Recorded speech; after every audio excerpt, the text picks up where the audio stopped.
Bonjour, bienvenue sur Investir TV, dans notre émission Levée de fonds. Les entrepreneurs en recherche de financement viennent nous présenter leurs projets. Aujourd'hui, en visio, depuis les herbiers en Vendée, c'est Thibaut Mercier, le fondateur de Pitaudio, un fabricant de solutions acoustiques innovantes que nous recevons. Thibaut, bonjour. Oui, bonjour. Alors, qu'entendez-vous par solutions acoustiques ? Alors, les solutions acoustiques, c'est tout ce qui se réfère en fin de compte au bruit, c'est-à-dire tous les produits qui vont permettre d'améliorer les problèmes de réverbération, d'écho, ou bien des solutions qui permettent aussi, dans l'absolu, de supprimer des problématiques de voisinage, par exemple. Alors, quelle est la particularité justement des solutions acoustiques que vous concevez et fabriquez ?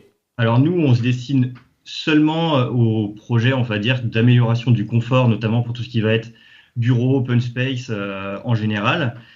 Tout ce qui va être aussi salle d'événementiel. Donc en fait, nous, nos produits vont avoir comme principale caractéristique d'être écologiques, donc fabriqués avec des matériaux recyclés et recyclables. Et donc, on a vraiment mis l'accent sur ces innovations-là pour s'intégrer au maximum dans les problématiques de bâtiments par rapport à l'empreinte écologique et au bas carbone. Voilà. D'accord. Vous pouvez nous dire deux mots sur votre parcours et celui de votre associé Dany. Comment vous est venue l'idée de créer Pitaudio ? Alors, moi, au tout départ de la société, j'étais passionné de hi-fi, de cinéma, et donc un des problèmes principaux que l'on rencontre dans une salle, notamment de cinéma, ça va être l'acoustique. Donc l'objectif, c'était d'améliorer au maximum pour avoir la plus belle acoustique possible, c'est-à-dire s'éviter tous les problèmes de réverbération, tous les problèmes de graves ou des choses comme ça. Donc j'ai essayé de trouver des solutions acoustiques en fin de compte sur Internet, et je n'en trouvais pas qui me convenaient d'un point de vue esthétique et puis aussi d'un point de vue performance. Donc voilà, moi j'ai décidé à la base donc de développer des solutions avec un acousticien qui soit, je dirais, esthétique et plug and play à la base. Donc ensuite, Dany est venu me rejoindre pour développer l'activité, puisque c'est un spécialiste en marketing.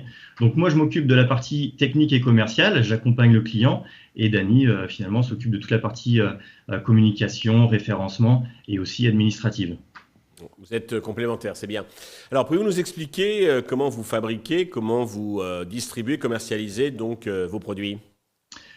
Alors, nous, on fabrique nos produits donc dans notre atelier des herbiers.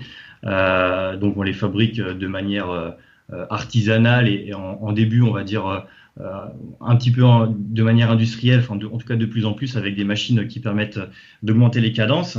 Donc, principalement, comme je le disais, avec des matières telles que du coton recyclé, donc du jean, et avec finalement des produits à base de bouteilles recyclées. Donc l'objectif, c'est vraiment d'avoir un produit qui soit le plus recyclé et recyclable, et avec des matériaux le plus possible biosourcés. Voilà. Et où est-ce qu'on peut trouver vos produits ? Comment vous les vendez ? Alors nous, on les vend principalement soit en direct par le biais de notre site en faisant donc le conseil, soit on va passer aussi par des professionnels, donc des professionnels qui vont être des poseurs, donc des peintres, ça peut être des plaquistes, des plafistes. On va travailler aussi avec finalement des architectes, des agenceurs en prescription ou avec des acousticiens. Okay. À quel stade d'avancement en êtes-vous et quelles sont les prochaines étapes de votre développement ? Alors aujourd'hui, on fait à peu près un demi-million d'euros de chiffre d'affaires. En tout cas, c'est ce qu'on va faire sur l'année 2024. Et ce que l'on souhaite faire, c'est évoluer forcément sur les aspects commerciaux, continuer dans l'avancement des problématiques, je dirais, commerciales, c'est-à-dire faire des salons, employer des commerciaux et essayer de travailler de plus en plus avec les architectes qui sont nos principaux prescripteurs aujourd'hui. Pour cela, vous avez besoin de fonds. Combien et à quel usage cet argent va-t-il vous servir ?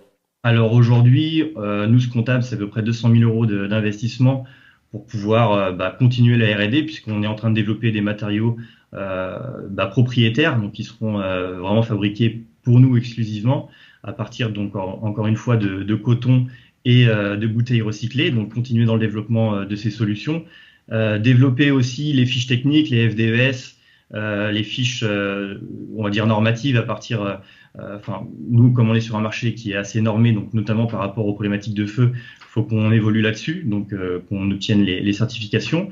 On souhaite investir aussi dans des machines industrielles qui nous permettront de faciliter la production. Et encore une fois, étoffer notre équipe commerciale et travailler davantage avec les salons pour rencontrer directement nos clients, puisqu'aujourd'hui, c'est quelque chose qu'on n'a pas encore eu le temps de mettre en place et qui va être demain un vecteur important pour développer notre société. On est sur une valo de quel ordre? En fait, on était parti sur 5 millions d'euros, puisqu'aujourd'hui, on a donc à peu près 500 clients, dont des clients récurrents. On a quand même un brevet qui est déposé, on est en train de déposer un nouveau. On a déjà fait beaucoup d'investissements sur les fiches techniques, sur des solutions d'inifugation, sur des produits qui sont encore une fois écologiques et pour lesquels c'est assez difficile d'avoir des propriétés non-feu, puisque en général, c'est plus les solutions pétrochimiques qui permettent d'avoir des PV non-feu dans la masse. Donc là, aujourd'hui, ça fait partie des intérêts de notre société, c'est qu'on est parmi les seuls à le faire. Et on a aussi une croissance de 45% par an, et certaines années plus. Donc c'est vrai qu'on était parti sur quelque chose d'assez élevé. Pour conclure, Thibaut, quel message souhaitez-vous délivrer à tous les investisseurs qui nous regardent et nous écoutent? Écoutez, nous, sur les produits biosourcés et écologiques, on se rend compte qu'il y a beaucoup de sociétés qui se lancent et finalement, il y a peu de sociétés qui réussissent à trouver leur public. Donc aujourd'hui, on fait partie des sociétés qui sont quand même assez bankable sur le secteur. On a un modèle économique qui est fiable, qui est stable. On est en perpétuelle croissance, on a plein d'idées de développement sur différents types de produits. On est en train de lancer, encore une fois, des matériaux propriétaires, ce qui est assez rare sur des petites sociétés, des petites structures comme les nôtres. Et donc, on pense avoir des vrais vecteurs, des leviers d'investissement qui pourraient être intéressants pour nous pour pouvoir progresser, sachant qu'encore une fois, le marché que l'on vise indirectement, c'est un marché de la construction et du bâtiment. Je pense qu'à l'image de l'automobile, c'est quelque chose qui va être de plus en plus régulé et normé sur les aspects écologiques et environnementaux. Et aujourd'hui, même les grosses sociétés ont du mal à se développer sur ces questions-là. Et voilà, nous, on a une vraie carte à jouer là-dessus. On souhaite vraiment révolutionner un petit peu ce petit monde-là. Et je pense que dans le futur, on sera bien placé pour le faire. Thibaut, merci. Je vous souhaite un grand succès pour Pit Audio. Tous les investisseurs intéressés peuvent contacter directement Thibaut, bien sous la vidéo, donc remplir le formulaire pour recevoir le dossier. Merci à tous de nous avoir suivis. Je vous donne rendez-vous très vite sur Investir TV avec de nouveaux projets dans lesquels investir.